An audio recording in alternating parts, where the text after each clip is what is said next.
Chers téléspectateurs, bienvenue dans votre journal. À la une, le Conseil des ministres tenu ce mercredi a adopté le projet de loi organique portant délimitation des provinces, des communes, des zones et des collines de la République du Burundi.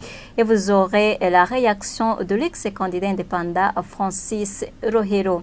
Pierre Claver Nahimana, président du parti Sahwanya Frodebu, demande au président de la République du Burundi et aux membres du gouvernement d'élaborer des projets pour que l'aide extérieure conduise au développement du pays et au peuple. Après une courte pause, les détails.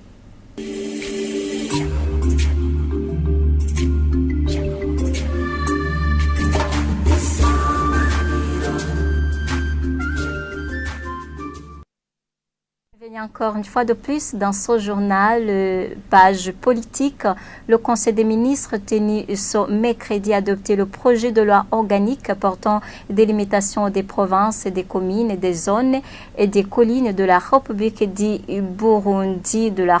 Burundi. Et le secrétaire général du gouvernement a dit que les provinces vont passer de 18 à 5 provinces. Il explique que les réalités sociologiques sont les unes des critères qu'ils ont tenu compte. Suivez-le.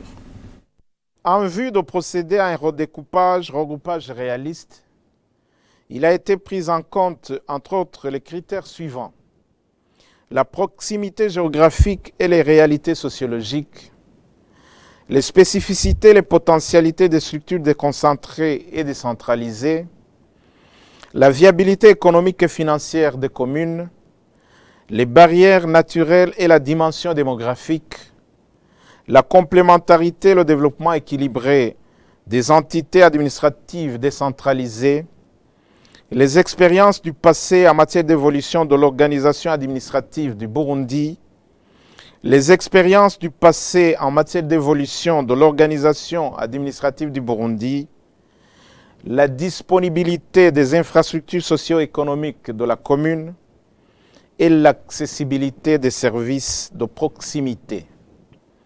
Sur base de ces critères, les résultats atteints sont les suivants. Le nombre de provinces a été réduit, passant de 18 à 5 provinces, à savoir province de Bujumbura, composée des communes de Bubanza, Bukinanyana, Cibitoke, Mpanda, Mubimbi, Muha, Muhuta, Mukaza, Mugina, Mugongomanga et Ntahangwa. Le chef-lieu de la province se trouve à Bujumbura. Deuxième province, province de Buhumuza, composée des communes de Butaganzwa, Butihinda, Cankuzo, Gisagara, Gisuru, Muyinga et Ruyigi. Le chef-lieu de la province se trouve à Cankuzo. Troisième province, province de Gitega, composée des communes de Bugendana, Gishubi, Gitega, Karusi, Kiganda, Muramvya, Mwaro, Nyabihanga et Shombo. Le chef-lieu de la province se trouve à Gitega. Province de Burunga, composée des communes de Bururi, Matana, Makamba, Mpinga Kayove, Mabanda, Rumonge et Rutana. Le chef-lieu de la province se trouve à Makamba. Province de Butanyerera, composée des communes de Busoni, Matongo, Kayanza, Kiremba, Kirundo, Muhanga, Mwumba et Tangara. Le chef-lieu de la province se trouve à Ngozi. Pour cela, l'ex-candidat indépendant Francis Rohero salue la mesure du Conseil des ministres de ce mercredi de réduire les provinces de 18 jusqu'à 5 provinces. Selon lui, la mise en application de cette mesure permettra au pays d'évoluer. Une bonne décision qui a été prise par le gouvernement de Gitega. Et je pense qu'aujourd'hui, l'honneur d'un homme politique, c'est pas de lutter pour avoir du pouvoir, c'est pas de lutter pour vaincre, mais c'est d'amener des théories, c'est d'amener des idées qui arrivent à convaincre dans la nation, qui arrivent à installer une certaine intelligence. Et pour l'instant, je ne peux que dire merci aux gens qui ont contribué à l'évolution de cette pensée. Prendre une décision, c'est une chose, mais arriver à la mettre en pratique, c'est autre chose. Dans l'histoire du Burundi, on a vécu avec peu de provinces, à un moment donné avec beaucoup plus. Qu'est-ce qui motive le changement? Je ne voudrais pas seulement que ce soit une simple volonté de changer, mais que les gens comprennent que c'est des piliers d'une logique.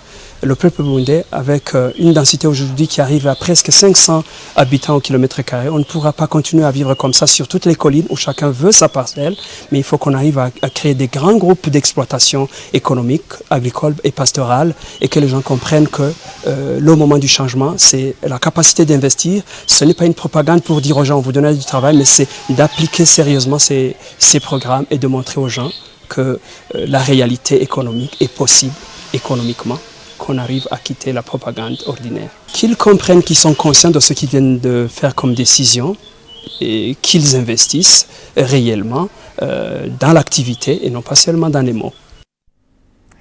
Rénover les relations diplomatiques avec la communauté internationale, la sécurité et la réconciliation nationale sont quelques-unes des relations de son Excellence, président de la République du Burundi, Evariste Ndayishimiye, après 2 ans au pouvoir. Cela a été déclaré ce samedi par le président du parti, Sarwanya Afrodebo. Pierre-Claver Nahimana demande au président de la République du Burundi et aux membres du gouvernement d'élaborer des projets pour que l'aide extérieure conduise au développement du pays et au peuple.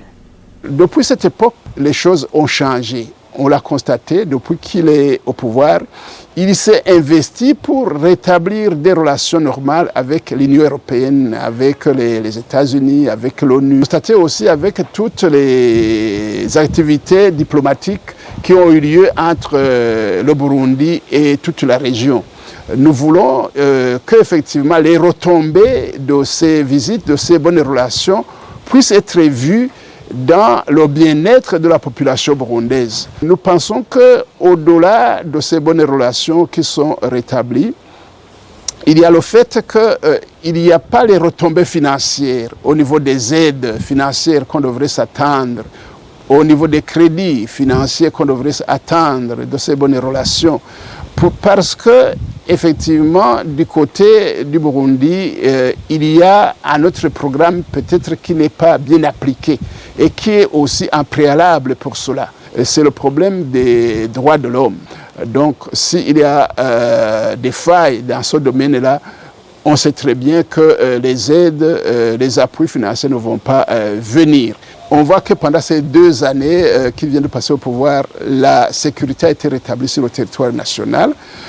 On constate que pendant les jours ou la nuit, les citoyens burundais, ils peuvent se promener du nord au sud, de l'est à l'ouest, même la nuit sans avoir de problème de sécurité. La question de la réconciliation nationale, nous constatons que depuis qu'il est au pouvoir, il a mis en branle plusieurs activités concernant la réconciliation nationale, notamment la recherche de la vérité sur ce qui s'est passé au Burundi et dans son histoire. Il y a un pas qui est fait, mais nous voulons que le gouvernement, à travers la commission sévère, puisse continuer tous ces travaux, ces investigations pour que tous les Burundais puissent se trouver à l'aise.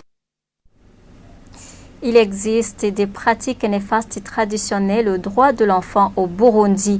Pierre Nkurikiye, chercheur en droit et la protection des enfants, donne un exemple des proverbes qui montrent que les filles n'ont pas les mêmes droits que les garçons. Il a dit lors d'un panel des intervenants au secteur de la protection des droits des enfants avec la FENADEB. Selon lui, il faudrait une mobilisation même au niveau des écoles pour la protection des droits des enfants. Suivez.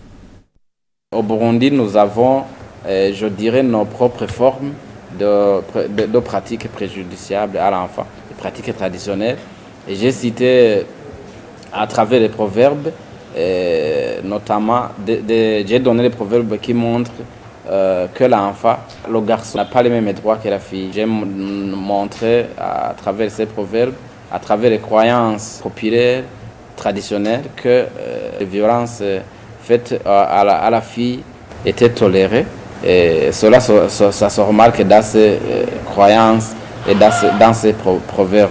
Alors, les pratiques préjudiciables à l'enfant traditionnelles, ce sont des pratiques qui sont profondément ancrées dans la culture, qui jouissent d'un fort soutien moral, social et même religieux. Donc, pour y faire face, il faut d'abord, nous avons suggéré une étude de l'état des lieux de ces pratiques préjudiciables à l'enfant traditionnel. Et après avoir fait cet état des lieux, on pourra alors envisager des stratégies pour y mettre fin.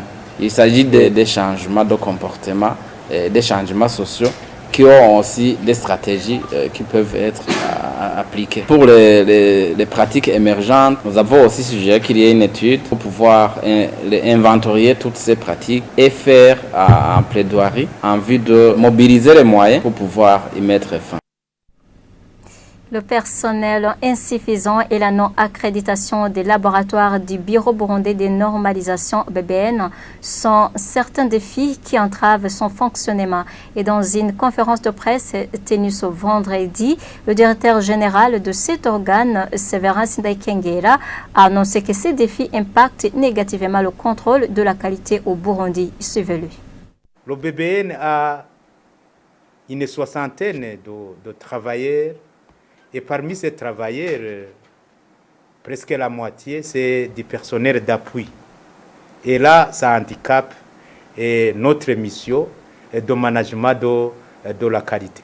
Le deuxième problème est que le BBN, c'est un organisme national de normalisation du Burundi, mais lui-même qui est censé certifier les produits, les autres institutions, lui, le BBN, n'est pas encore certifié système. Ces laboratoires ne sont pas accrédités. Et ça, c'est un grand handicap dans nos activités. Mais, ma fait soit, nous sommes en train de faire tout le possible pour que nous soyons certifiés système et aussi pour que nos laboratoires soient accrédités. L'autre problème, c'est le problème de maintenance de nos équipements que nous utilisons. C'est un problème qui est commun à toutes les autres structures ou institutions et qui sont impliquées dans le contrôle de la qualité, le contrôle des normes, le contrôle des mesures SPS en général. Autre problème, les conditions de vie de nos travailleurs.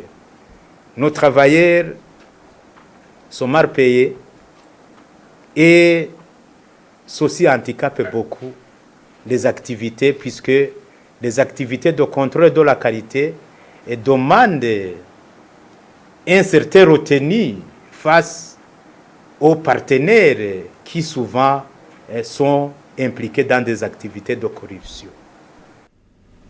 Le projet de loi sur le renforcement des relations entre le Burundi et la Serbie a été adopté ce mercredi par l'Assemblée nationale. Et au moment où certains parlementaires ne voient pas l'intérêt direct dans ces relations, d'autres trouvent que le simple fait d'avoir un soutien politique et diplomatique suffit pour entretenir cette relation. Nicole Ninahazoué pour les détails.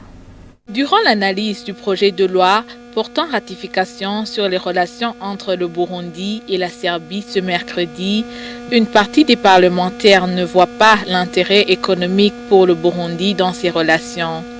Toutefois, une autre partie trouve que toute relation avec un pays, petit soit-il, représente un avantage qui ne doit nécessairement pas être financier.